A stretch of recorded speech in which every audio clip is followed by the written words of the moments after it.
Oh, said we go a little change of location this evening. Hello guys, how are you getting on? My name is Aaron Kelly. You're very welcome back to another episode of The Verdict here this evening. Chelsea are through to the FA Cup final after an incredible 3-1 victory over Manchester United at Wembley. We will face Arsenal in the final on August the 1st, and wow, it's been a pretty good weekend for Chelsea overall, between this happening obviously and then the result from earlier on with Tottenham beating Leicester 3-0. It's been a weekend of positives overall. Also happened this weekend, Leeds got promoted as well, so welcome back to the Premier League for Leeds. It's been, I think, 16 years since Leeds were in the top flight, and it's fair to say it's good to see them back. They're a big club, they belong in the Premier League, and there's going to be some amazing atmospheres at Ellen Road next season. I can't wait to see the likes of like Leeds versus Manchester United and Leeds versus Liverpool. There's going to be some incredible games. On another high from the weekend, I got a shout out from the one and only Blue Van Man, everyone. He shouted me out in a live stream. Have you ever been to Ireland? No. Aaron Kelly, hello. Also shout Aaron Kelly YouTube channel. Stuart Cocker, are you a natural ginger? Yeah. You got aimed at me, are you? Oh, I don't fucking know. Luke Penman. Oh, hold on, not you. Aaron Kelly. Drop me a thingy on Twitter.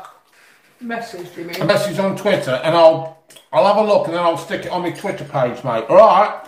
And it's just mad. And then he followed me on Twitter, which is just absolutely mind blowing. So, Dave, if you're watching this, you are a fucking legend, my friend. Anyway, let's get on to the Chelsea performance then. A massive win, and fully deserved. Fully deserved. A change of formation from Frank today, and it's a formation that we've seen a couple of times throughout the season, but not too often on the whole, and that is the 3-4-3. We've seen it in the win against Tottenham back before Christmas. Arguably that was one of our better performances of the season so far. I guess it was kind of a surprise to see him switch to that formation so drastically. Manchester United also played with the same formation, but Chelsea, it's fair to say, executed the system brilliantly, and we took the lead in the 11th minute of stoppage time when Olivier Giroud got on the end of a Cesar Azpilicueta cross. David De Gea should have done better, but as we go to find out, David De Gea with not his only mistake of the afternoon, it's fair to say. Olivier Giroud got man of the match. He was absolutely brilliant, bullied Harry Maguire for the full 90 minutes, I felt. Lovely of you, Deck. Deck has literally just decided to take a piss right beside me as I'm recording. Charming. Yeah, no, Olivier Giroud was absolutely brilliant today. Yeah, just the complete centre-forward performance. I think Mason Mount and Willian beside him were absolutely brilliant. And it's the first time in a long time that there's not really one Chelsea player that I picked out from that performance that I can say genuinely had a bad game. On the whole, everyone did their job, and everyone just seemed to be completely in sync with each other, completely well drilled, knew the system and knew how to execute it. Chelsea got what looked to be an insurance goal right away in the second half when a Mason Mount shot, which wasn't let's be honest, it wasn't a difficult shot to stop for David De Gea. He couldn't keep it out, and this one was even worse for the Spanish goalkeeper than the first one was. He gets the ball after a poor Brandon Williams pass across his own box, just dribbles a bit with it. United step off, he takes a shot, tries his luck. It was nice to see him take a shot from 20 yards. It wasn't a great shot. I feel like he didn't make the connection he would have wanted to make on it. Scuffed it a little bit, and De Gea should save it. I mean, I think we talked about David De Gea on this channel recently in a recent verdict, and me and Jack have talked about it on the podcast numerous times as well. It's unbelievable what's happened to one of the seemingly best keepers in world football in the last 12 to 18 months. He really has taken a couple of steps back.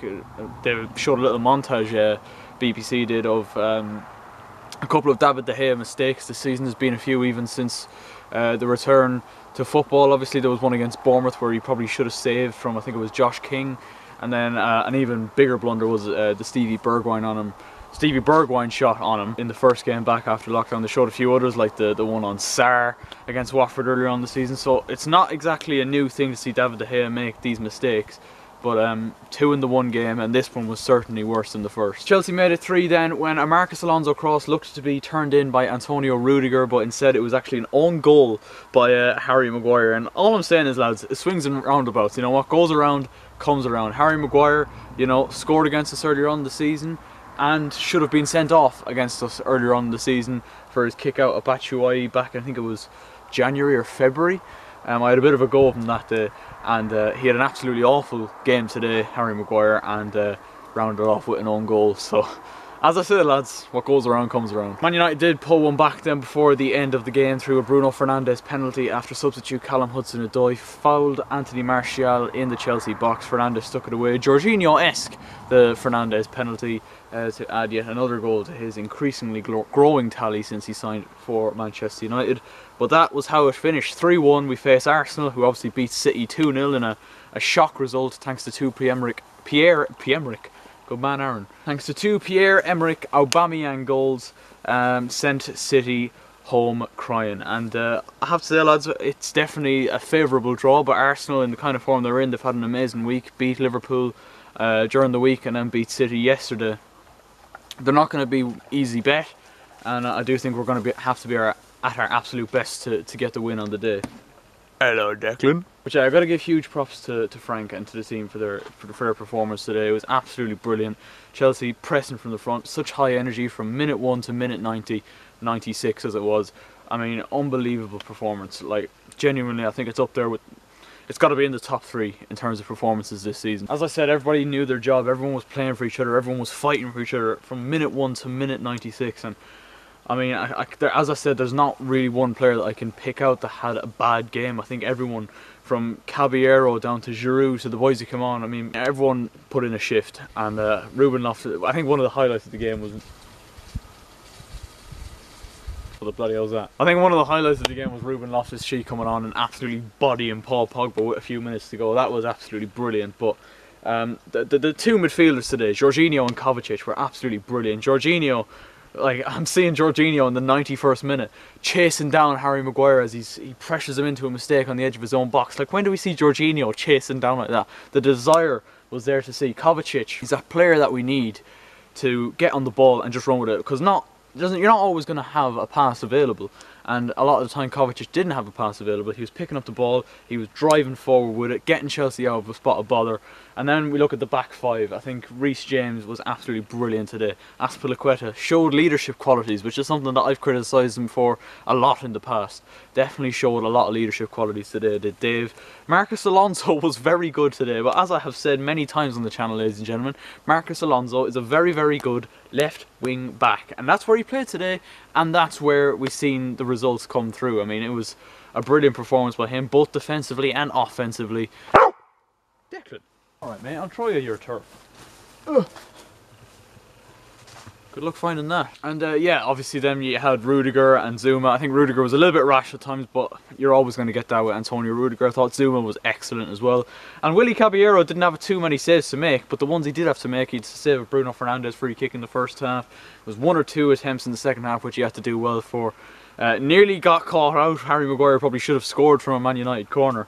But apart from that, a solid game from Chelsea's number 2 goalkeeper. Once again, Willy Caballero, fair play. And then the front 3 I've mentioned already, Mason Mount and Willian were absolutely brilliant. Mount got very, very lucky with his goal, and you could tell from his post-match interview, he was surprised to even see the ball trundle in under David De Gea.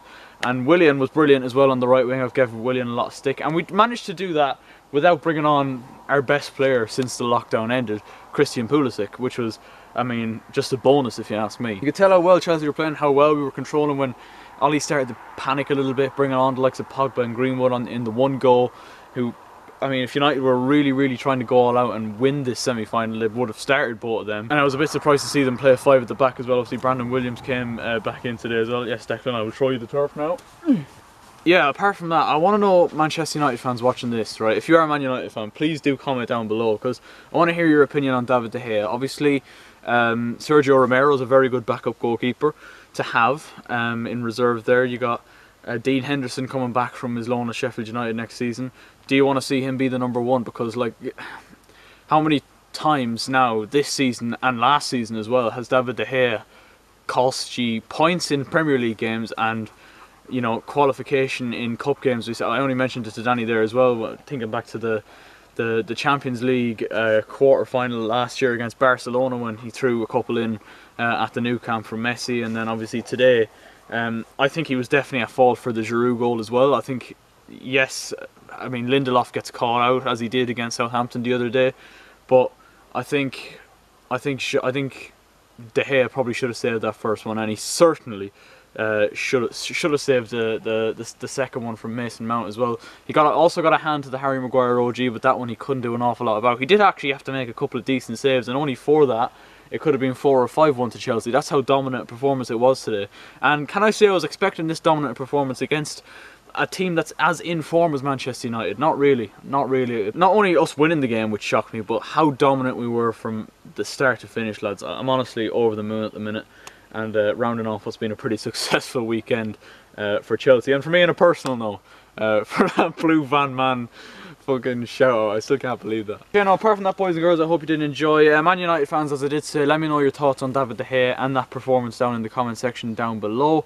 Also give me your predictions. Who's going to win the FA Cup final? I might try and do a little special video. I mean, live stream maybe, who knows. I need to figure out how to actually do that before I could even do it. But I might do another one of those videos where I react to the game live, like I did for the Aston Villa game, for the FA Cup final. So let me know if that's something you guys would like to see. And yeah, apart from that, hope you're all well, and I'll chat to you next time. Take care and good luck.